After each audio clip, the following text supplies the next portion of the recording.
A viewer wrote us and had watched a program where we talked about the dead and how the dead know nothing, that they're in their graves. We quoted Ecclesiastes 9:5 and 9:10, and they understood the fact of what the Bible was talking about.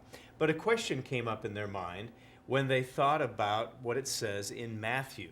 All the way over in Matthew chapter 17, an interesting circumstance takes place where Christ takes his disciples, James, Peter, John, up to the mountain, and an amazing circumstance takes place. It says he was transfigured before them. This is in verse 2, chapter 17. His face shone like the sun, and his clothes became white as light. But that wasn't all. Verse 3 said, and behold, Moses and Elijah appeared with them, or appeared to them, talking with him. So this situation with Christ and then what appeared to be Moses and Elijah took place right before their eyes.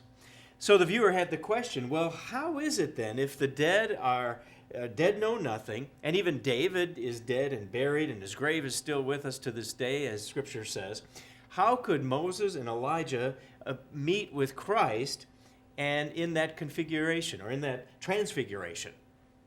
It was a good question. Was this reality or was this something else?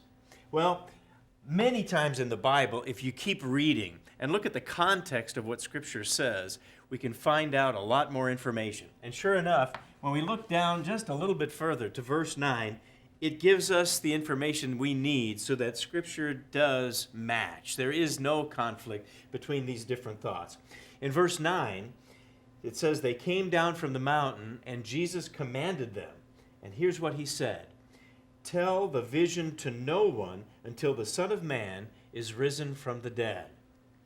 So you see, it's true, the dead know nothing. Yes, David is dead and buried, just like Moses and just like Elijah. So what the situation was is that Christ was giving them a vision, almost looking off into the future, in the resurrection, when they would have new bodies, when it would be an amazing circumstance of a configuration that they would have a glorious body. And so Christ was giving them insight into that time. So it wasn't reality, but as Christ himself said, it was a vision. So a good reminder for us, when we don't understand something, remember to take in the context. Look at the whole aspect of Scripture, and we'll be able to see then that it does begin to make a little bit more sense. That's BT Daily. We'll see you next time.